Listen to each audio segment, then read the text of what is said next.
우리 한 주간 만났습니다. 옆 사람과 인사합시다. 샬롬, 잘 오셨습니다.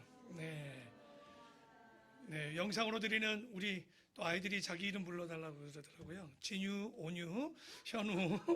네, 반갑습니다. 왜냐면 유치부 아이들이 목사님 나면 와, 목사님 나왔다 TV 앞에서 이렇게 흔든대요. 그래서 우리 한별이, 한음이, 우리 아이들, 또 유치부 드리고 있는 아이들이 있는데 오늘 이 시간 함께 하지 못하지만 이렇게 영상으로라도 함께 인사하고 예배할 수 있고 찬양하고 기도할 수 있게 하신 하나님께 감사를 드립니다. 오늘은 욥기 8장 1절 이하의 말씀을 가지고 생각이 그 사람이라는 말씀을 가지고 나눠보려고 합니다. 원래 제목은 그 사람이 생각이 그 사람이다 이렇게 해야 되는데 너무 길어서 생각이 그 사람이다. 욥기 8장 이하의 말씀 가지고 함께 나눠보려고 합니다. 아마도 요즘 여러분 무슨 생각을 하고 사십니까? 아마 머릿속에 여러 가지 생각들이 있을 겁니다. 코로나가 가득 차 있기도 하고 혹은 직장이 혹은 내가 살아야 되는 주거의 문제 혹은 나의 미래에 대한 또 문제 또 결혼에 대한 문제 가정에 대한 문제 아마 머릿속에는 여러 가지 일들로 복잡하고 어떻게 해야 될지 모를 정도로 복잡한 우리의 심정이지 않을까 생각이 드는데 아마도 그런 모든 생각이 우리의 그 사람이다라고 얘기할 수 있을 겁니다. 내가 바라보는 지금 그것이 나의 존재의 가치일 수 있기 때문에 오늘 이 말씀을 통해서 욥과 빌닷이라는 수아 사람의 이야기를 통해서 그 사람들이 어떤 생각을 가지고 있는지 그리고 우리 또한 어떤 생각을 가지고 살아야 되는지에 대해서 좀 보려고 합니다. 오늘 욥기서 중에 모르는 말씀이 참 많은데 딱 하나 아는 말씀이 나왔어요. 욥기 8장 7절의 말씀, 내 시작은 미약하였으나 나중은 심히 창대하리라. 얼마나 우리가 잘못 말씀을 알았는지 이것을 기업이나 가정이나 여러 가지 사업장에다가 액자에까지 차곡차곡 넣어봤는데 알고 보니 이거는 하나님의 말씀도 아니고 오늘 보는 수아 사람 빌닷이라는 사람이 그 사람의 주장이고 그 사람의 생각이었을 뿐입니다. 그런데 욥기가 얼마나 욥이 서운하겠습니까? 맨날 설교해봐야 1장, 2장 그리고 아는 구절 돼봐야 잘못 알고 있는 빌닷의 맛 8장, 7절 정도로 알고 있다는 건 그만큼 우리가 성경을 잘 제대로 보지 않고 챙겨보지 않고 심도 있게 이해하려고 전혀 생각하지 않고 있지 않는가. 그래서 오늘 욥이나 수아 사람 빌닷이나 대만 사람 엘리바스나 그리고 소발 고난을 보았을 때 그 사람들이 고난당했을 때 어떤 생각을 하고 어떤 점검을 하고 어떤 이야기를 하는가. 아마 그 사람이 어떻게 생각하고 어떻게 말하는지가 바로 그 사람의 생각이 그 사람이다라고 존재를 정의할 수 있지 않을까 생각을 해보게 됩니다. 그래서 사람은요 막 말하지 않아요. 갑자기 미안해 내가 생각 없이 얘기했나 봐. 절대 그렇지 않습니다. 사람은 말할 때 생각 없이 얘기하지 않습니다. 이미 마음속에 생각하던 것이 혹은 내 배우자나 혹은 관계된 사람들이나 교우들이나 친구들에게 나가게 돼 있는 거예요. 여러분 이뻐 죽겠는데 갑자기 미운 말이 나갑니까? 그거 거짓말이에요. 내가 저 사람에 대한 불만이 있을 때 특히 저도 부부관계 속에 보면 별로 불만이 없다가도 한번 생기면 계속 곱씹어서 일주일 내내 갖고 있어요. 근데 목회자라고 그걸 못 내놓을 뿐이지 진짜는 이게 입에서 나오는 순간 여러분의 가정이나 저희 가정이나 크게 다르지 않을 겁니다. 집에 비행 접시가 왔다 갔다 하는 거는 그게 제가 좀 더 참아서 입 밖으로 생각이 나가지 않았기 때문에 가능했던 거지 생각이 말로 나가고 생각이 행동으로 나가는 순간 그 자체가 나의 존재가 되고 어떻게 보면 점검되어지지 않는가. 그래서 항상 사람의 생각은 그의 말이나 그의 행동으로 나타난다. 그래서 지금 우리 주변에서 일어날 때 내가 말하는 말, 나의 행동이 어떻게 보면 지금 내가 어떤 사람이고 어떤 생각을 하고 사는지 보여주는 장면입니다. 그래서 오늘 생각하는 소재를 하나 던져주는데 그게 뭐냐? 바로 욥의 고난입니다. 그 혹독한 고난 가운데 욥은 어떻게 생각을 했고 오늘 먼저 보았던 수요일날 엘리바스는 어떻게 생각을 했고 오늘 보게 되는 그 빌닷은 뭐라고 얘기하는지 우리가 보게 될 것입니다. 그런데 우리가 이런 것들을 보면 우리는 당사자가 아니니까 아마 드라마 보듯이 보고 있을 거예요. 이렇게 참 어떻게 저렇게 얘기하지? 어떻게 저런 말을 하지라고 얘기할 수 있겠지만 오늘 이 이야기를 통해서 우리는 그러면 어떤 생각을 가지고 있는가 한번 점검해 보려고 합니다. 1절에 보면 수아 사람 빌닷이 대답하여 이르되 야 네가 어느 때까지 이런 말을 하겠으며 어느 때까지 너의 입의 말이 거센 바람과 같겠느냐. 이 말이 무슨 말이냐면 수요일날 우리가 말씀 받지만 우리 대만 사람 엘리바스가 욥이 고난받자 뭐라고 권면하고 유로합니까? 야 네가 죄졌으니까 징계받는 거야. 그러니까 회개해. 지금 몸은 아프죠. 애는 죽었죠. 부인은 저주하고 떠났죠. 아무것도 위로가 안 되는데 위로를 한다고 얘기하는 게 네가 죄가 있으니까 그 죄에 대한 대가를 받으니까 회개해. 그러니까 욥이 뭐라고 그래요? 차라리 죽었으면 좋겠다. 와 미치겠다.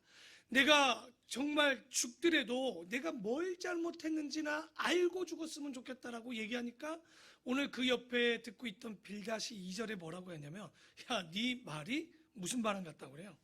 거센 바람. 우리는 이거를 거센 바람을 다른 말로 광풍이라고 한문으로 이렇게 씁니다. 근데 그걸 한글로 바꾸면 우리는 또 뭐라고 바꿉니까? 미친 바람이죠. 지금 욥이 하는 얘기가 야 네가 자기가 아주 의로워서 자기는 이런 징계받을 수 없다고 하는 얘기를 빌닷이라는 친구가 들었을 때는 야 이거 미친 거 아니야? 뚫렸다고 말하는 게 다 말인 줄 아나? 이러면서 거친 바람과 같다라고 질책을 하죠. 그랬더니 3절에 하나님이 어찌 정의를, 이거 빌닷의 얘기죠. 야 하나님이 어찌 정의를 굳게 하게 하셨으며 전능하신 이가 어찌 공의를 굳게 하겠느냐. 우리가 책을 읽을 때 문맥상을 봐야 되겠죠. 이 얘기는 뭐야? 네가 정의롭긴 뭐가 정의로워. 그러면 네가 옳은데 심판하면 하나님의 심판이 굽은 거냐? 하나님의 공의가 굽은 거냐? 하나님이 잘못해서 네가 지금 이 고생을 당하는 거냐? 절대 그럴 일 없겠지. 그러면 누구 탓이라는 거예요? 네가 잘못했으니까 지금 심판받는 거 아니냐. 우리는 드라마의 끝까지 보고 봤어요. 다 봤으니까 지금 오늘 이남순 집사님 기도 중에 얘기했죠. 고난의 종류에 대해서 수요일날도 얘기했고 오늘 기도 때도 얘기했지만 이 고난이라는 것이 무조건 잘못에 대한 징계로만 오는 것도 아니고 그 잘못에 대한 심판으로만 오는 것도 아니고 그 잘못을 없어도 검증, 곧 테스트하는 시험으로도 올 수 있고 우리를 정결하게 만들기 위한 고난도 있고 단단하게 하기 위한 고난도 있고 고난이 11가지나 그냥 우리가 알 수 있는 고난, 그러니까 알지 못하는 고난 따지면 더 많을 거예요. 이해할 수 없는 고난들을 얘기합니다.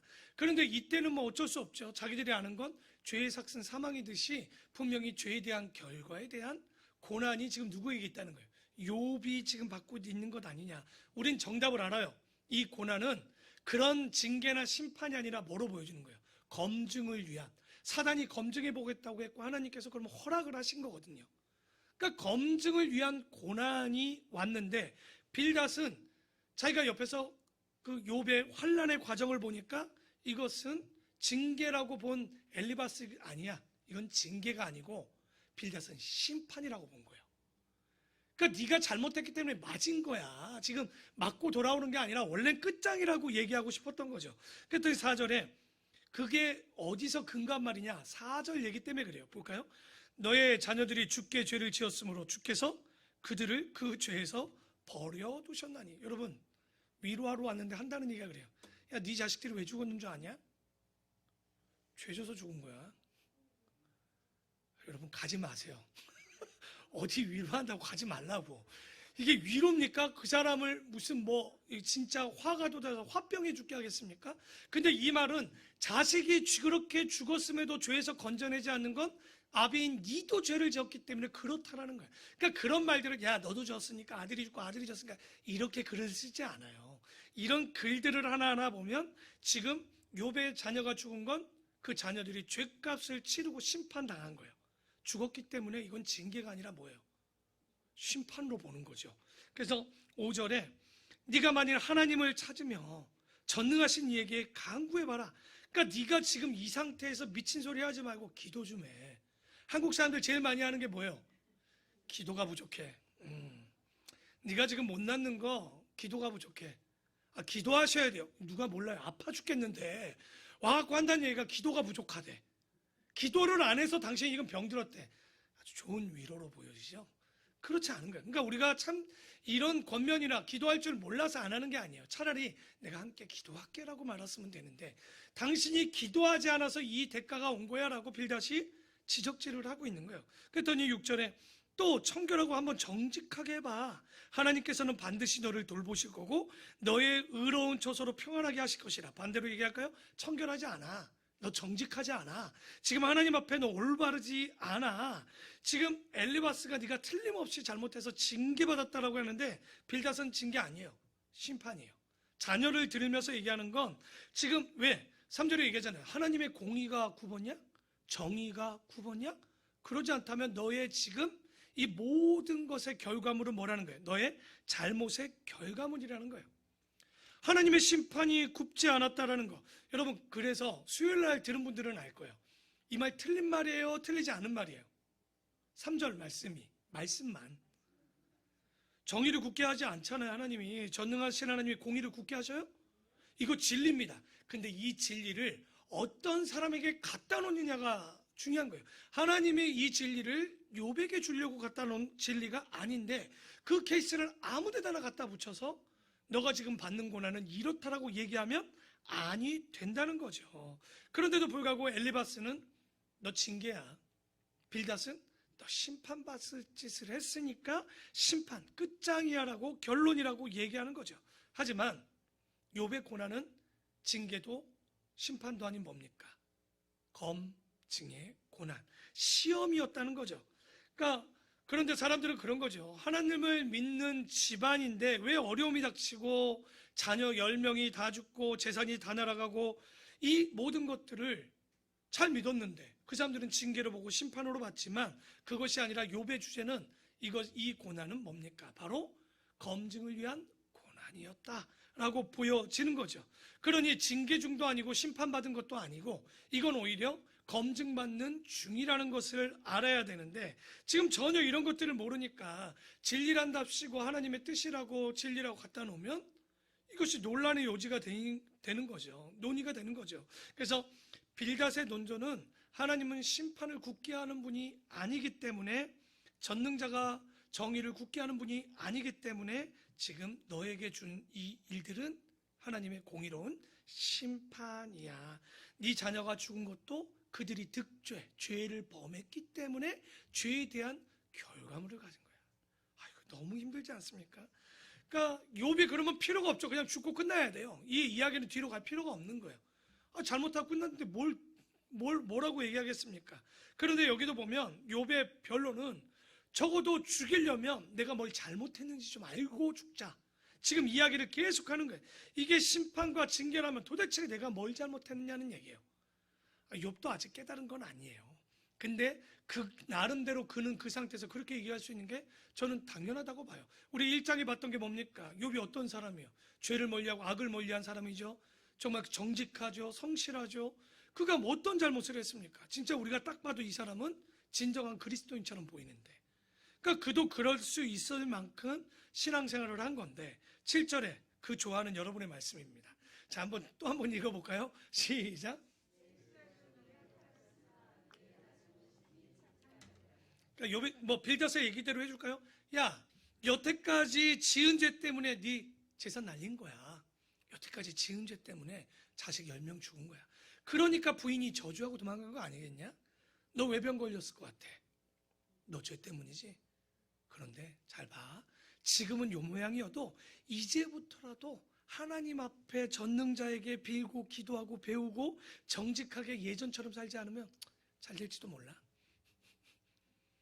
이런 말씀이에요. 이 7절의 말씀이 하나님 말씀입니까? 하나님이 지금 주어지는 말씀입니까? 그러니까 갖다 건다고 다 하나님 말씀입니까? 세상을 두루돌아 여기저기 다녀왔나이다. 이거 하나님 말씀입니까?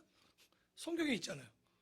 사탄이 여행사에다 붙여놓는 그거 아니에요. 이게 두루두루 여기저기 다녀왔다고 내가 딱 여행사에 쓰기 좋은 말씀 아닙니까? 그거 갖다 쓰면 그 앞뒤 빼놓으면 정말 좋은 말씀이잖아요. 성경에 이런 말씀이 있어라고 얘기하면 그래서 우리가 성경을 앞부터 끝까지 봐야 진짜 하나님의 마음과 심정을 알 수 있는 건데 그래서 어설프게 7절 말씀 액자에 넣어가지고 걸어놓은 것들이 있으면 빨리 다 띄세요. 집에 있는 거 띄워놓으시고 어디 가도 말하지 말고 이거 나 좋은 말씀이라고 가져와. 그래서 알아서 치워야 돼, 이런 것. 그만큼 이게 잘못된 말씀이에요. 8절에 보면 청하건대 너는 옛 시대 사람에게 물으며, 다른 말로 뭐야? 아까는 기도하라더니 너 보니까 공부를 안 하는 것 같다. 뭐 좀 하라는 얘기예요? 역사 공부 좀 해. 책 좀 읽어.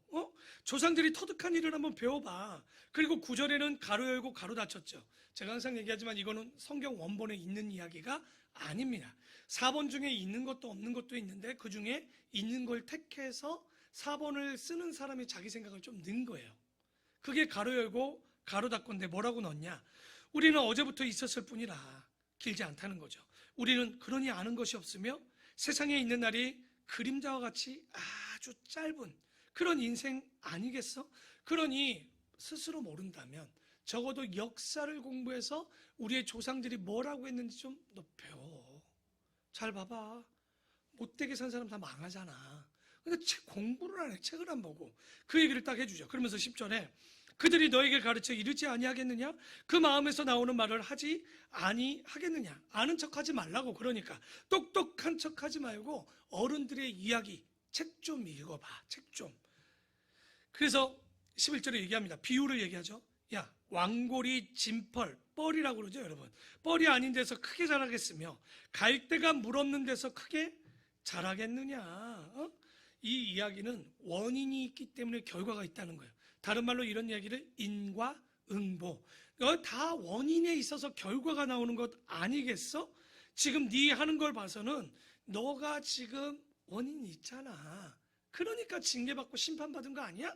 그러면서 12절에 이런 것은 새순이 돋아 아직 뜯을 때가 되기 전에 다른 풀보다 일찍 말라. 왜냐하면 물이 없어지면 지금 뻘에서 잘 자라는 왕골도 말라버릴 것이고 그리고 갈대도 다 말라버릴 것이야.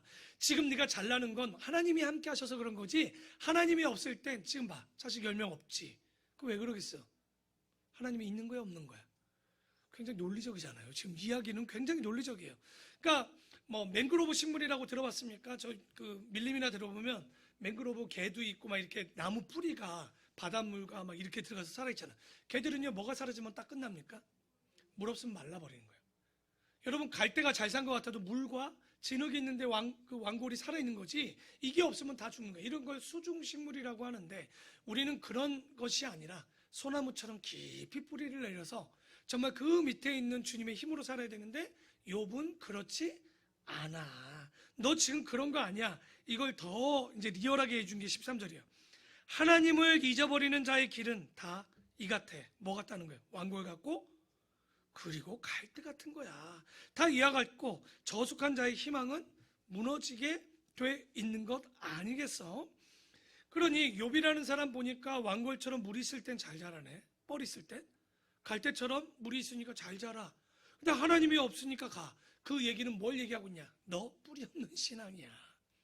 욥, 너는 뿌리도 없고 하나님도 없는 신앙이야 라고 딱 비유하면서 비아냥거리면서 조롱하고 있는 거예요 지금. 그러니까 욥의 친구는 사람이 위로는 고사하고 와서 말을 하는데 이게 문학적으로 쓰여지니까 이렇지. 아유, 네가 저주받을 짓 해서 그런 거 아니야. 네 새끼 왜 죽었냐? 잘 봐라. 하나님이 살아계시면 저는 네 아름다운 새끼를 왜 저렇게 두겠어? 다 죽은 거야. 너가 신앙이 있으면 뿌리가 있었으면 그리고 네가 기도 좀 했으면 네가 역사 좀 공부했으면 괜찮겠냐고. 이거 제가 읽어줘서 이렇게 읽어줘서 알지 여러분이 읽으면 어떤 마음이 되겠습니까? 뭔 말이요? 틀린 말이요? 맞는 말이요 이게? 그렇죠. 다 맞는 말. 왜냐면 성경 보면 틀린 말 한 거 아니에요. 빌닷도 엘리바스도 그것이 진리가 아닌 걸 얘기한 건 아니에요. 다만 케이스가 맞지 않는 거지. 지금 욥에게 맞는 말씀도 아니고 예화도 비유도 아니었다는 거예요. 그런데 진짜 욕인 거죠. 이게 무서운 욕인 거예요. 알고 보면 웃으면서 쌍욕하는 거예요. 아주 그냥 그래 잘해봐. 너 저주받은 것 같은데 잘해봐 한번. 이런 식으로 얘기를 하고 있는 거죠. 근데 우리가 환경을 보면 욥의 마음은 얼마나 찢어질까. 자식 죽었지, 부인은 저주하지, 가진 재산은 다 날렸지, 몸은 기아장으로 박박 긁지, 구데기가 올라오는데 긁으면 떨어지는데 딱정이 졌다 또 긁으면 떨어지고 또 구데기가 생기고. 이게 지금 몇 달인지 모르지만 몇 개월이 지난 상황이에요. 근데 친구들이 와서 한다는 게 징계지? 너 심판이지? 기도 좀 해. 기도가 부족해. 내가 같이 기도할게. 기도 좀 해, 너. 진짜 위로도 되지 않는, 어떤 것도 되지 않는 이 심정은 참 우리의 모습을 또 보게 하는 오늘 장면이지 않나 생각이 듭니다. 그래서 14절에 보니까, 야, 네가 믿는 것이 끊어지고 그에 의지하는 것이 거미줄. 거미줄이 뭐예요? 단단한 것 같아도 집이 멋져도 무거운 거 하나 올라가면 끊어지는 거 아니에요? 그 집을 의지할지라도 집이 서지 못하고 굳게 붙잡아 주어도 집이 보존되지 못하리라. 그는 햇빛을 받고 물이 올라 그 가지가 동산에 뻗으며 그 뿌리가 돌무더기에 서리어서 돌 가운데에 들어갔을지라도, 그러니까 지금 잘 자라는 것처럼 보이지? 라고 얘기하는 거야. 그곳에서 근데 뽑히면 그 자리도 언제 있었냐고 모른 채 할 것이고 이르기를 내가 너를 보지 못하였다. 그러니까 흔적도 없이 너는 사라질 거야. 그 길의 기쁨? 야, 악인들이 행복 있잖아? 다 이런 거야. 그 위에 다른 것이 흙에서, 그러니까 너 있던 거 뽑아내고 다른 씨 뿌리면 자라듯이 너는 흔적도 없이, 그게 네 신앙이야. 네. 그러니까 지금 얼마나 너 사라진다고 아쉬울 것도 없고 뭐도 없어. 회개해야지. 그러니까 너 기도해야지. 뽑힌 자리에 다른 씨 있는데 이게 진짜 조롱과 욕설 빼고는 또 뭐겠습니까? 너 없어도 다 된다는 거예요 지금. 그러니 하나님은 순전한 사람을 버리지 아니하시지 악한 자를 붙들어 주지 아니하심으로 웃음을 너의 입에 즐거운 소리로 내 입술에 채우시리니 너를 미워하는 자는 부끄러움을 당할 것이고 악인의 장막은 없어지리라. 뭐 할 때? 이제 심판받은 걸 인정하고 네 죄를 주님 앞에 잘 혹시나 예전과 같이 살지 않으면 너 시작은 미약하지만 내 끝은 창대될지도 몰라.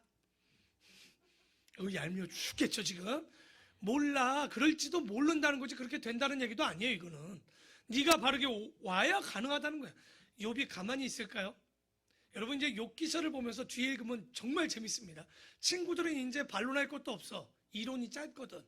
욥은요 억울하니까 말이 2배로 늘어나요. 뒤에 가면 답답해 죽을 만큼 힘들죠. 그래서 9장은 아직은 짧게 얘기합니다. 욥이 대답하여 이르되 진실로 내가 이 일을 그러한 줄을 알거니와 인생이 어찌 하나님 앞에 의로우랴.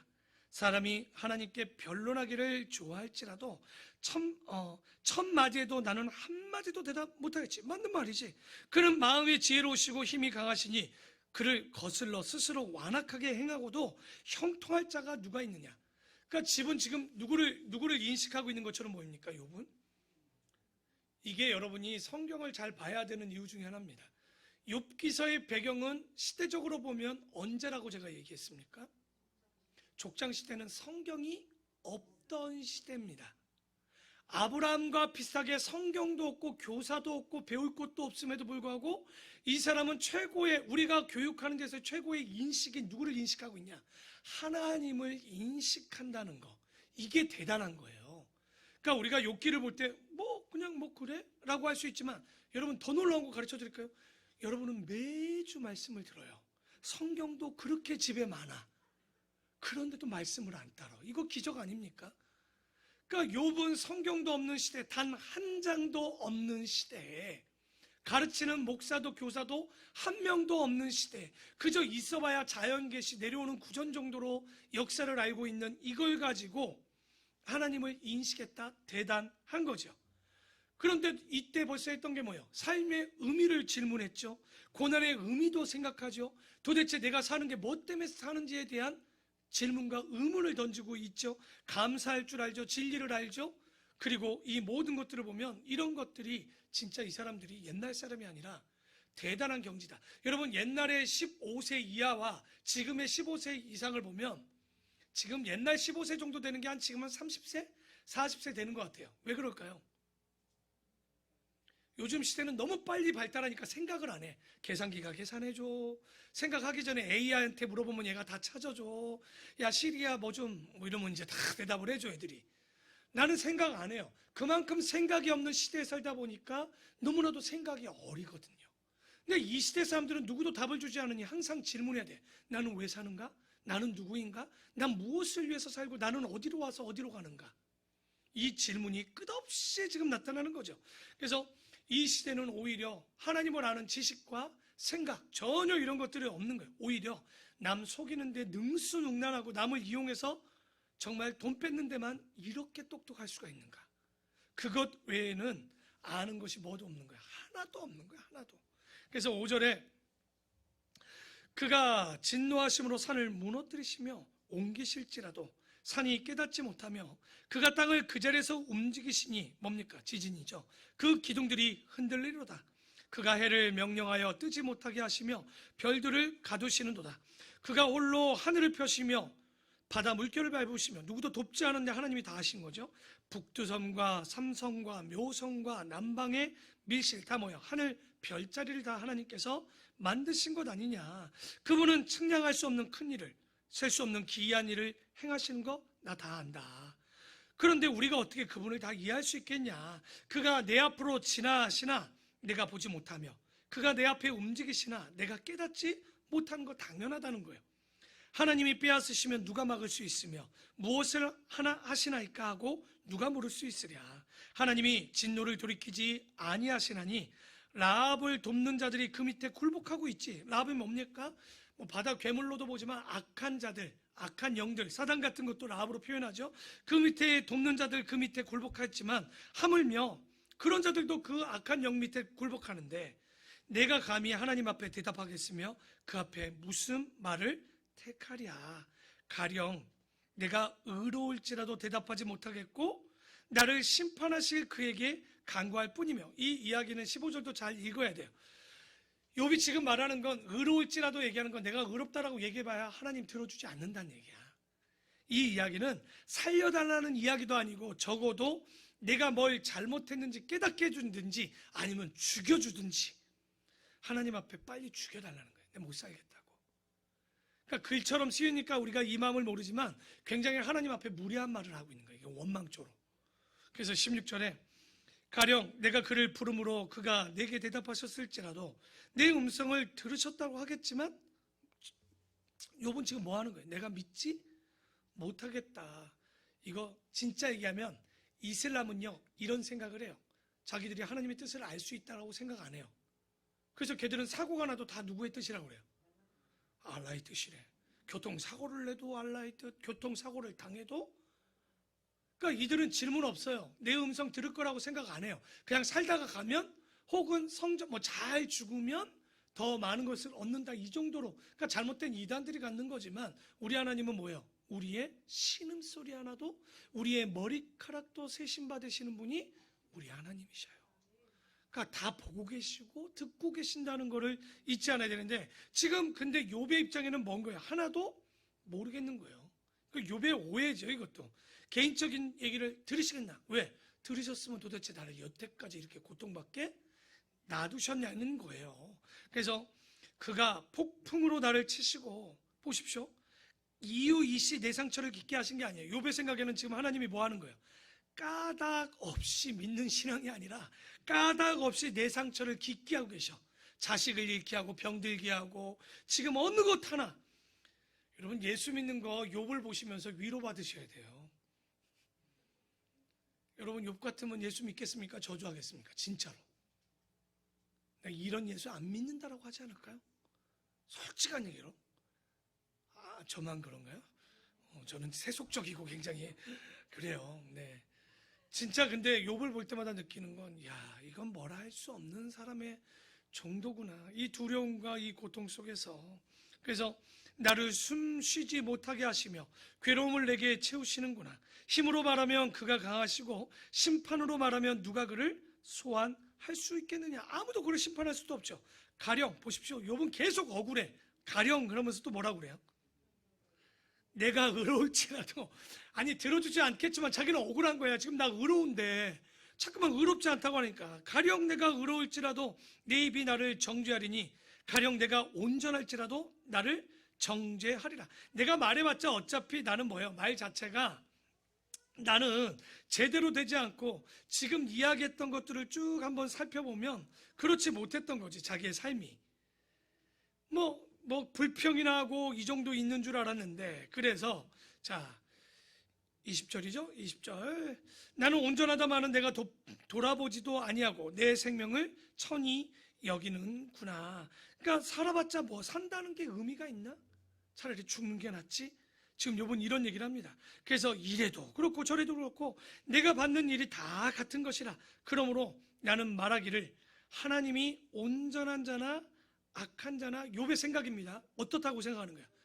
이러나 저러나 다 죽는다는 거야. 잘 살아도 죽고 못 살아도 죽어.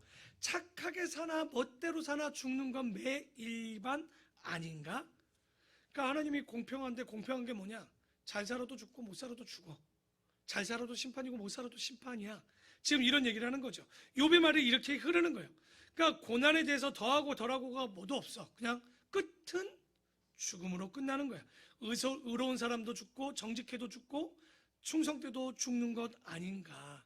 공평에 대한 어떻게 보면 이 부분에 대해서 지금 용납이 안 되는 거예요, 욥이. 그런데 여러분 보세요. 여러분 특이한 거 있죠. 요즘 주식 많이 사잖아. 여러분 그런 거 경험 안 해요? 내가 꼭 사면 떨어져. 내가 꼭 팔면 올라. 야, 모피 법칙도 기가 막히죠?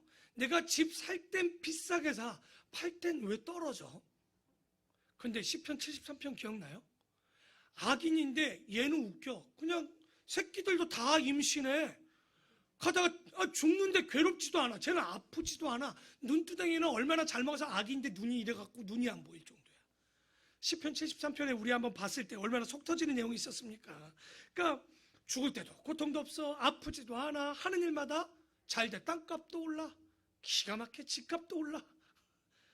그러니까 우리는 뭘 해도 안 되는데. 그래서 예레미야 12장 1절에도 예레미야도 이 공평에 대한 이야기를 좀 하지 않습니까? 형통에 대해서 악한 자의 길이 형통함이 반역한 자가 다 평안하면 무슨 까닭이냐고 도대체. 저 못된 것들은 어떻게 저렇게 형통하게 사냐고. 근데 욥도 잘 보면 22절에 그 얘기를 하고 있는 거예요. 어차피 매 다 똑같아. 다 같은 것이라. 그러므로 나는 말하기를 하나님이 온전한 자나 악한 자나 멸망시킨다. 하나님이 공평? 하나님이 공평한 거 사실이에요? 거짓이에요? 근데 현실은? 그 진리잖아요. 사실인데 현실은 그렇지 않잖아요. 그러니까 우리가 이런 거 볼 때 항상 여러분 봅시다. 경건한데 질책당하고 핍박당하고 고난당해요. 왜? 하나님은 공평하시다면서. 진리인데? 그러니까 엘리바스나 빌닷의 그 생각과 가치로 보면 우리는 뭐가 안 맞아. 누구도 안 맞는 줄 알아요? 그 가치를 가지고 예수님을 보잖아요. 예수님은 저주받은 사람이에요. 갈라디아서 3장 13절에 저주받은 자마다 다 어디에 매달려요? 십자가에 매달린다는데? 그러면 이코르 예수님 십자가. 그러면 예수님은 뭐 당한 자? 저주받은 자.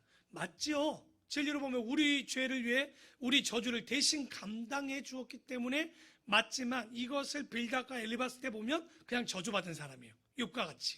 왜? 인과 응보. 그가 뿌린 게 있으니 저주당하는 거지 그곳에 의미나 생각은 없는 것처럼 보일 수 있는 거죠. 그래서 우리가 이 욥기를 보면서 고난에 대한 신학이 조금 발달해야 되지 않는가.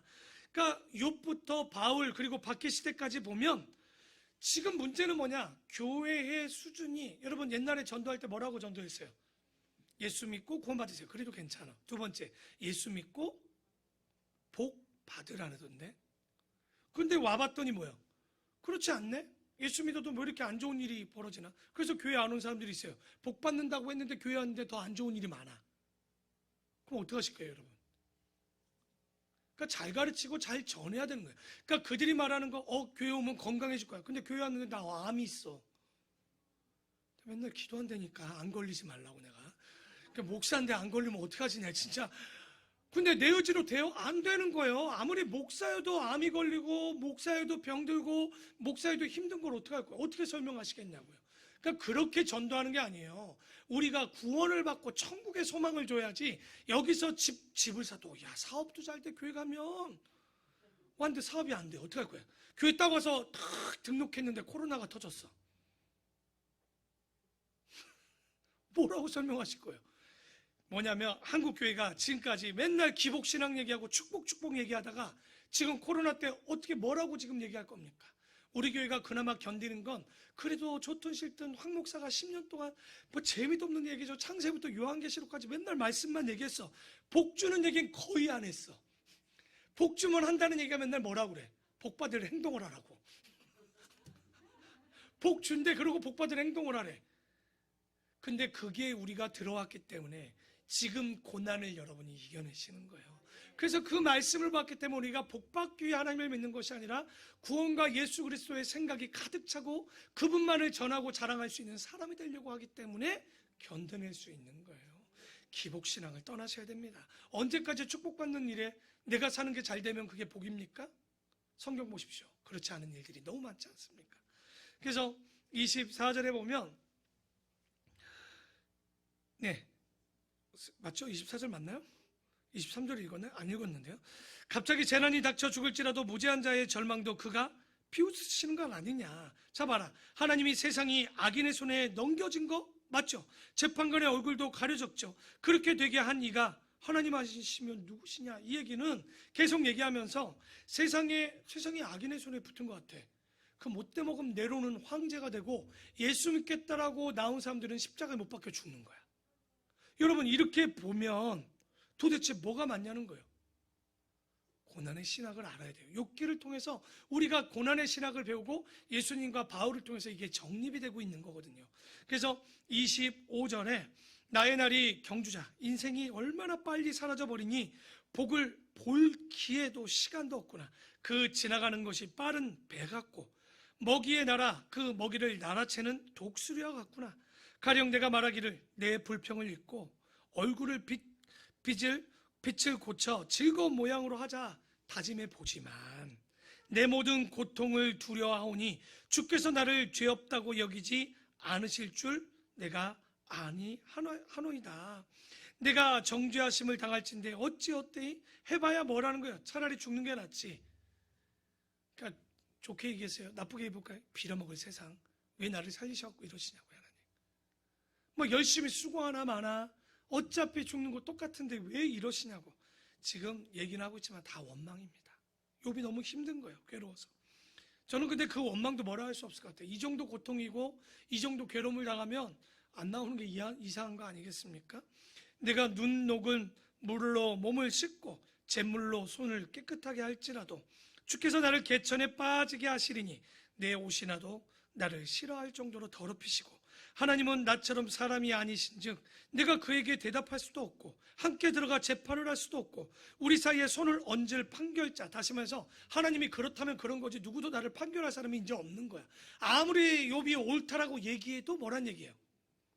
안 되는 거야 이게. 그래서 주께서 그의 막대기를 내게서 떠나게 하시고 그의 위험이 나를 두렵게 하지 아니하시기로다. 여러분 시편 23편에는 뭐라고 다윗이 고백합니까? 막대기가 나를 지켜주시고 안위한다라고 했는데 욥은 차라리 그 막대기 치워달라는 얘기는 하나님이 돕겠다고 손댔는데 자식은 죽고 재물은 날아가고 병 걸리고 친구들은 와서 나를 권면한다고 위로하는데 상처만 주느니 차라리 하나님 그 지팡이를 뭐 해달라는 거예요 지금? 치워달라는 거예요 지금.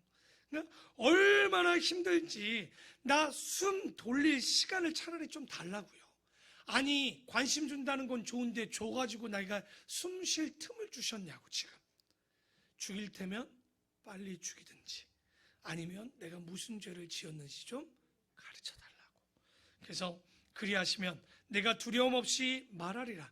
나는 본래 그렇게 할 수 없는 자가 아니니라. 다시 말해서 지금 죄인이라도 두려움 없이 자기가 할 말을 할 수 있는 재판을 좀 했으면 좋겠다는 거예요. 욥의 결론은 그냥 하나님 당신이 손 떼고 한번 이것에 대해서 옳고 그름을 내가 더 받든지 아니면 뭘 잘못했는지 좀 알고 싶습니다. 그러면서 이제 10장 1절 다 같이 한번 읽어볼까요? 10장 1절입니다. 시작.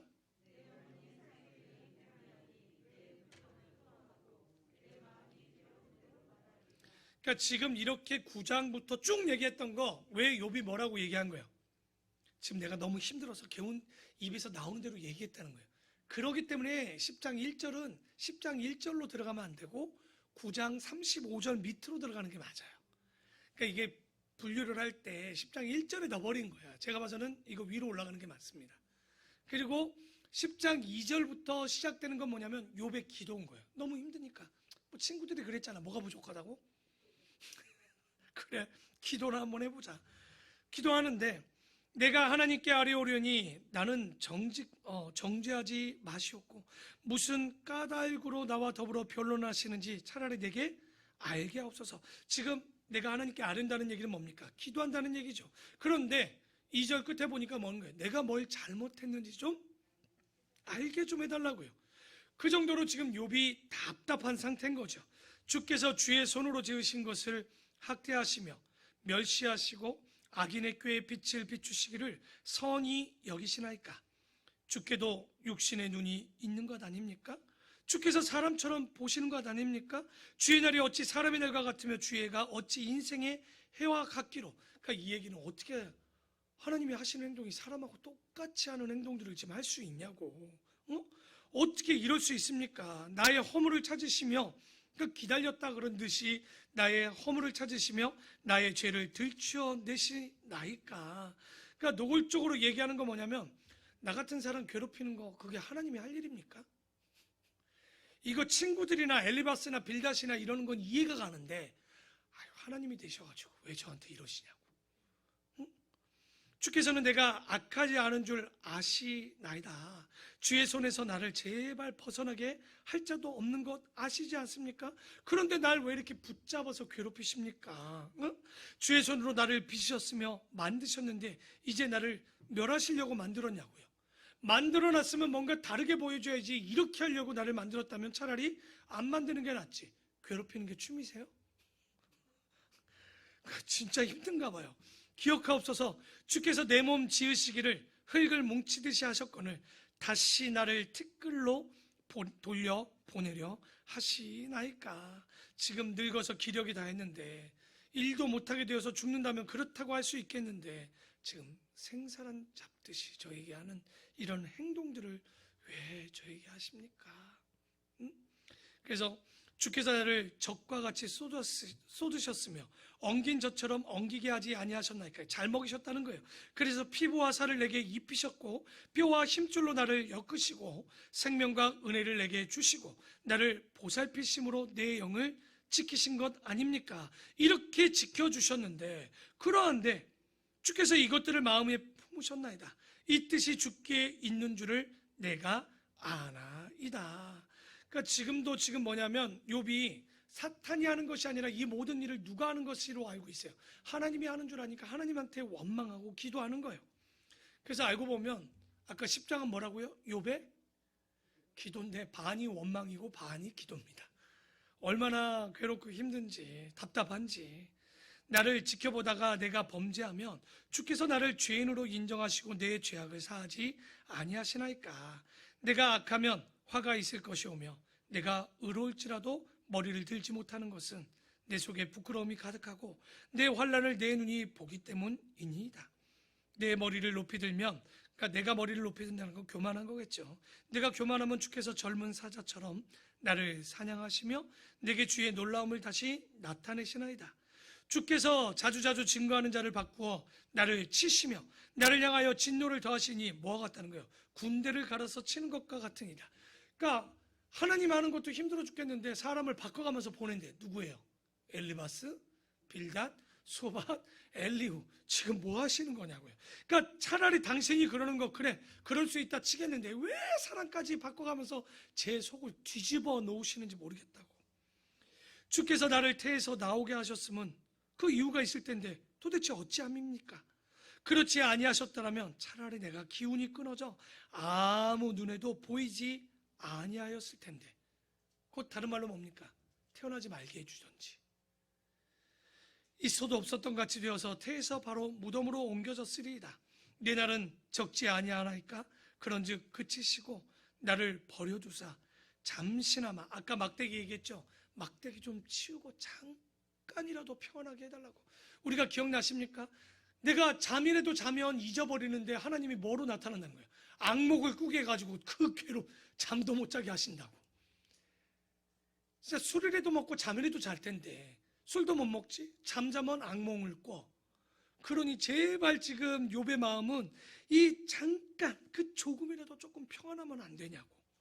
내가 돌아오지 못할 땅 곧 어둡고 죽음의 그늘진 땅으로 가기 전에 그리하옵소서. 땅은 어두워서 흑암 같고 죽음의 그늘이 져서 아무 구별이 없고 광명도 흑암 같으니라. 이렇게 욥이 토로하고 기도하는 장이 10장까지의 이야기입니다. 그러니까 욥은요 처음 빌닷에게 이야기하는 말로 시작했지만 결론은 빌닷이 얘기하는 거 답이 없으니까 누구에게 답을 요청하는 거야? 하나님, 나에게 답을 해달라고. 아니, 사람들 보내지 말고 하나님이 내가 잘못했으면 내 죄가 뭔지 가르쳐주면 되지 않느냐. 도대체 왜 이러십니까? 사람들 위로한다고 보내줬는데 쟤들이 위로하는 것이 아니라 더 상처만 지고 있는 것 아닙니까? 차라리 하나님이 응답하여 주옵소서. 말씀을 정리해 보면 욥에게 이렇게 고난을 준 의미가 뭘까요? 우리에게 고난이 오는 의미가 뭘까요? 왜 우리 환경 가운데 이런 고난이 있을까요? 생각하라는 얘기죠. 여러분, 잘 먹어보십시오. 잘 읽고 문제 없고, 지금 이럴 때 주식 사놨는데 주식이 10배로 뛰고, 아파트 뭣도 모르고 샀는데 거기가 갑자기 재개발 지구로 되고, 이럴 때 여러분 누구 찾을까요? 절대 평안할 때 하나님 찾지 않습니다. 우리에게 고난의 의미는 잘 살펴보면 뭘 얘기하냐? 여러분, 사람과 동물의 차이는 뭡니까?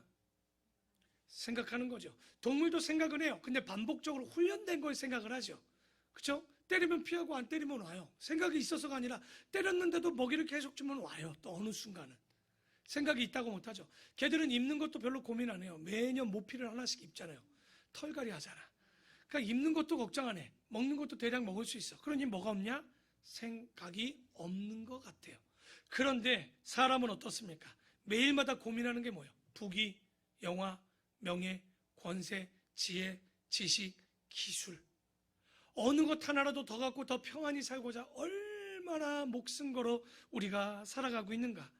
그런데 우리가 동물과 사람이 있다면 뭔가 달라야 되지 않습니까? 이런 고난이 올 때 적어도 생각을 해야 될 것 아닙니까? 내 가운데 일이 일어나면 내 가정 가운데 문제가 없어도 생각을 해야 되지 않습니까? 우리가 옛날에 파스칼이라는 사람이 이런 얘기하죠. 사람은 생각하는 갈대. 갈대는 뭡니까?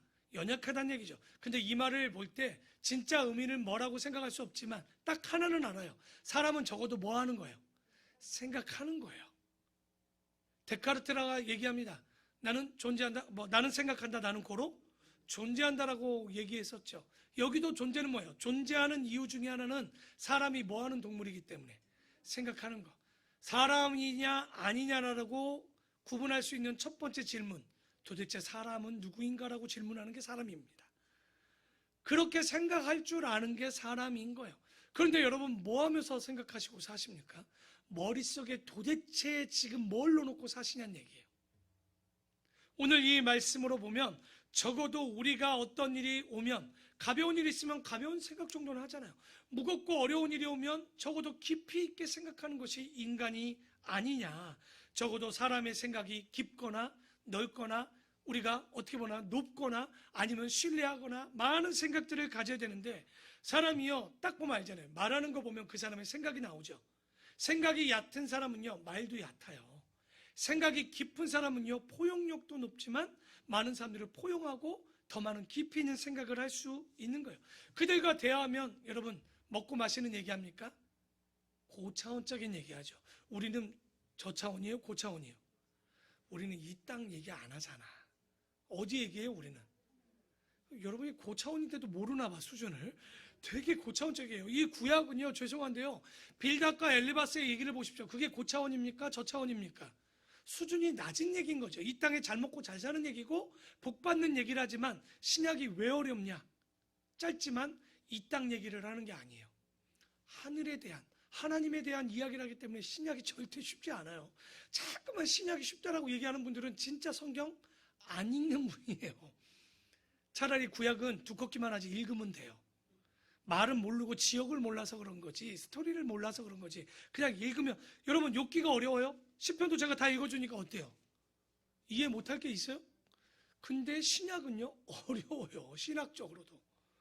그러니까 우리가 이야기하는 것이 고차원적인지 저차원적인지 맨날 먹고 마시고 어디 맛집 찾고 어디 가면 건강해지고 어떤 약을 먹으시면 그런 거 따지는 거 아니에요. 우리의 생각과 말과 행동이 여러분과 차 마시고 죄송한데요 딱 차 한 잔 마시고 1시간 얘기해 보면 그 사람의 가치, 그 사람의 태도, 그 사람의 성실감 다 보여집니다. 죄송합니다. 다는 못 보여줘도 대부분은 봅니다. 왜? 그 사람의 말과 행동을 보고 가치를 보면 생각을 보면 다 알 수 있는 거죠. 그래서 성경에도 생각한다는 말을 성경은 얘기합니다. 전도서 7장 16절에 뭐라고 얘기합니까?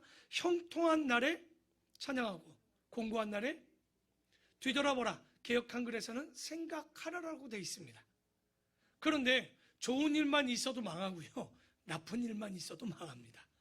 그러니까 우리가 좋은 일 있고 나쁜 일 있을 땐 뭐 하는 게 필요한 거예요? 생각하는 것이 필요한 거예요. 여러분, 적도지방이나 동남아 쪽 가면 사람들이요, 뭐가 없냐? 철학이 없고 철학자가 없고 문학이 없어요. 제가 TV를 보는데 걸어서 세계 속으로 보니까 어떤 학생이, 젊은 애가 나무 밑에서 과일을 팔더라고요. 얼마입니다 그랬더니 과일을 얼마치 달랬더니 갑자기 나무를 타고 올라가. 과일을 따서 바로 팔더라고. 이야, 괜찮은 직업이다 저거. 그들 보십시오. 보기엔 되게 좋아 보여. 그들은 그날 것 이상을 물고기도 잡지 않아요. 정말 그들이 감사하고 살아서 그럴까요? 그러면 왜 대한민국은 왜 이 모양으로 살아야 되는가요? 우리는 쌓아두지 않으면 겨울 지나면 보릿고개가 와요. 먹고 사는 게 힘든 나라예요.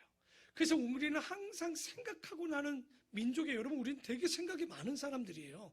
지금도 세계 10대 어떻게 보면 선진국에 들지 않습니까? 근데 그 10대 선진국에 들기 때문에 얼마나 뛰어난지, 생각이 뛰어난지 얘기해 드릴까요? 전 세계에 있는 사람들이 제품을 만들면 일단 어디에다 출시해 볼까요? 한국에서 출시해서 사람들이 그걸 인정해 주면 그건 되는 물건이에요. 근데 인정해 주지 않는다? 그건 세상적으로 나가도 별로 그렇게 히트를 치지 못합니다. 그만큼 우리는 어떤 것을 봐도 그냥 A면 B가 아니에요. 적어도 B, C, D까지 봐요. 이걸 10년, 우리 그러잖아. 우리 교회도 이게 지금 사용하면 10년을 쓸까? 저게 어디서 좋을까? 그러지. 그냥 너무 좋아요. 이러지 않아요. 우리는. 왜? 뭐가 많아요? 생각이 있는 사람들이에요. 근데 적도 지방 사람들은 이런 게 없죠. 왜? 어려움이 없으니 생각도 없는 거예요. 생각을 잘하는 사람들의 특징이 뭡니까? 어려움도 많은 거예요. 그러니 생각도 깊이 하고 생각도 넓이 하고 생각도 높이 하는 이런 실력을 갖게 되는, 오늘 이 말씀처럼 생각이 있는 사람은 말도 경솔하게 하지 않습니다. 행동도 경솔하게 하지 않습니다. 여러분, 말이 얼마나 무서운지 얘기해 줄까요? 몽둥이로 때리면 멍이 들지만 혀로 때리면 뼈가 부러집니다. 무슨 말인지 아시겠죠? 차라리 몽둥이로 맞은 건 후시딘 바르면 되는데 가슴에 상처를 받은 건 뭘 발라도 그게 치유가 되지 않아요. 그래서 제일 좋은 건 상처를 주지 않는 생각을 좀 가지고 살라는 얘기예요. 여러분, 얘기하지만 누구라고 입이 없어서 말을 안 합니까? 얼마나 제 머릿속에 싸움이 많은지 모릅니다. 이 말을 했으면 좋겠어. 진짜 하면 속 시원하겠어요. 그 말 해봐야 뭐해? 부부관계 속에 일주일간 또 냉전이지. 차라리 참자. 그러면 뒤돌아보면 별일 아닌 거야. 인간이 내 마음에 들어오고 내 마음에 들지 않기 때문에 이런 짧은 생각에 실수를 하게 되는데, 여러분, 오늘 제목이 뭐였습니까? 생각이 그 사람이다. 여러분 머릿속에 지금 뭐가 들었습니까? 이번 주가 무슨 주일인지는 혹시 알고 계시나요? 종료주일이 무슨 날인데요? 예수님이 모르겠는데 십자가를 지시려고 들어갔는데 호산나 다윗의 왕이여 종려나무 가지를 깔아가지고, 근데 깔아봐야 좀 뒤면 어떻게 되는 거예요? 십자가에 못 박히기 직전에 종료주일이에요. 그러면 이번 주간 내일부터는 무슨 날입니까? 그게 여러분에게 어떤 의미가 있습니까? 다음 주일이면 또 계란을 주네? 무슨 날이기 때문에? 왜 먹는지도 몰라. 계란을 나눠주는데 혹시 찾아보기나 했습니까? 왜 계란을 주는지? 성경 어디도 계란 주라는 얘기는 없던데. 그 의미가 여러 가지 묻겠죠. 부활의 의미도 있고 새 생명의 의미도 있고 또 기념하는 의미도 있고 여러 가지 어떤 또 그런 기억들을 가지고 또 기념하기 위해서 계란을 나눠주는데, 제가 묻고 싶은 건 도대체 무슨 생각으로 종료주의를 지냅니까? 무슨 생각으로 고난주간을 지키고 있냐는 얘기예요. 무슨 생각으로 부활주의를 기대하고 있냐는 얘기예요. 제가 전화 받기 싫어하는 것 중에 저녁 9시 이후에 오는 전화. 일단 그 시간에 전화 오는 건 일반적인 전화가 아니죠. 두 번째, 유치부의 화상통화. 지난주 또 그냥 지나간 줄 알았지. 우리 현우 어린이가 저를 2번이나 애타게 찾으면서 화상통화를 했어요. 그 일단 딱 받으면 이제 몸도 깨끗이 마음도 깨끗이 딱 썼는데 목사님 질문이 2개 있대. 그래, 2번째 질문은 빼고 첫 번째 질문이 뭐였냐면 긴장합니다. 왜냐하면 쟤들의 질문 수준이 답을 잘해줘야 되는데 쉽지 않은지 뭐 맨날 그런 거잖아요. 하나님 보고 싶다고. 뭐라고 설명하실래요? 어디 있다고 하실래요? 답을 모른다기보다는 유치부 애들에게 이해를 해주기가 쉽지가 않은 거예요. 근데 이번 주는 더 큰 질문이 하나 왔어요. 유치부가 지금 사순절 기간 이 큐티를 하거든요. 예수님의 십자가와 보혈에 대한 그 큐티를 했는데 질문이 그거였어요. 목사님, 예수님의 피는 긴장, 두구두구두구두구두구 무한대인가요? 피가 계속 나오냐는 얘기예요. 현우 머리에는 무슨 질문이었냐면 예수님이 2000년에 흘렸던 피가 지금도 자기를 위해서도 흘려야 되고 작년에도 흘렸고 다음에도 흘려야 되고 오늘도 흘려야 되는데 도대체 피가 얼마나 많은지, 그 피가 뭐라고요? 무한대냐고요. 그렇게 묻더라고요. 제가 무한대라는 말을 알고 물었을까? 저는 뒷머리가 삐뚤었죠. 도대체 뭐라고 대답을 해야 되지? 무한대라고 해야 되나? 말아야 되나를 떠나서 어쨌든 어른답게 대답해 줬어요. 정답을 못 줬다는 얘기입니다. 어른답게. 그 2000년 전에 돌아가신 거 우리는 지금은 믿고 그것을 기억하고 그 피가 지금 우리를 깨끗게 해주시는 거야. 아니, 왜냐면 그 짧은 시간에 뭘 이해시켜주기가 잘못 얘기하면 실수할까봐. 근데 그 전화를 끊고 나서 하루 동안 되게 고민됐어요. 현우가 맞고 내가 틀리다는 생각이 들었어요. 그 피는 2000년 전에 멈춘 게 아니라 지금도 나를 위해 흐르고 있고 지금도 여러분을 위해서 흐르고 있고 지금도 저 십자가에 못이 박혀 있는데 우리는 저걸 상징으로 받아들이고 기억하고 기념으로 받아들이는 것은 아닌가. 우리 현우를 보면서 내 머릿속에는 내 욕심, 내 것으로 가득 차 있었는데 우리 현우는 그러면서 마지막에 목사님 이러면 천국 믿으면 천국 갈 수 있나요? 그렇지. 그러니까 그 질문도 그런 거죠. 내 피가 깨끗해지면 내가 천국에 갈 수 있냐고. 참 어린아이들의 질문이지만 우린 너무나도 더러워졌고 너무나도 상징적으로 편하게 내 나름대로 해석했던 것은 아닌가. 여러분의 머릿속에 무엇이 들었습니까? 어떤 생각이 드셨습니까? 지금까지 뭘 위해서 살아갔습니까? 종료주일이고 고난주일이고 부활주일이라고 하지만 정말 그 피가 흐르는 고난주간입니까? 아니면 그냥 기억하는 주간입니까? 우리가 되돌아보면 어느 것 하나 우리는 너무나도 쉽게 예수를 믿고 쉽게 예수를 자랑하고 있었지는 않는가. 지금도 주님은 십자가에 우리를 위하여 피 흘려주시고 있고 못 박히셨고 지금도 우리를 위하여 가시관을 쓰셨는데 그 상식적이고 형식적이었던 무감각했던 우리의 신앙이 오늘 욥도 마찬가지입니다. 우리 속에 머릿속에 예수 그리스도가 있으면 예수 그리스도를 자랑하고 예수 그리스도를 나가서 복음을 전하고 예수 그리스도와 함께 동행해야 되는 우리가 솔직한 얘기로 문 밖을 나가면 이제 예수는 없고 우리 집주인이 집값을 올리면 어떡하지? 집값이 오르면 어떡하지? 내가 먹고 살 건 어떡하지? 내가 지금 살아가는 게 혹시 내가 잘못 믿어서 내가 복받지 못하는 건 아닌지? 너무나도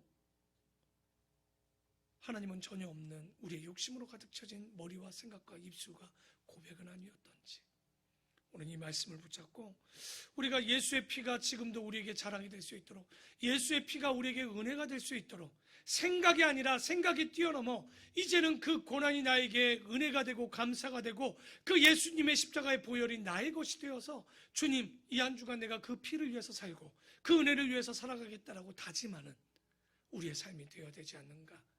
오늘 욥의 고난을 보면서 바로 그것이 예수 그리스도의 십자가의 고난이었다면 나는 주님 앞에 뭐라고 기도할 것이고 뭐라고 말할 것이고 뭐라고 생각할 것인가. 지금 여러분이 생각하는 것이 바로 여러분입니다. 이 한 주간 그 고난, 그 십자가 그것이 우리 현우의 고백처럼 그 피가 무한대처럼 나를 위해 흐르고 있다는 사실을 잊지 않는 우리 귀한 성도들 되기를 축원합니다.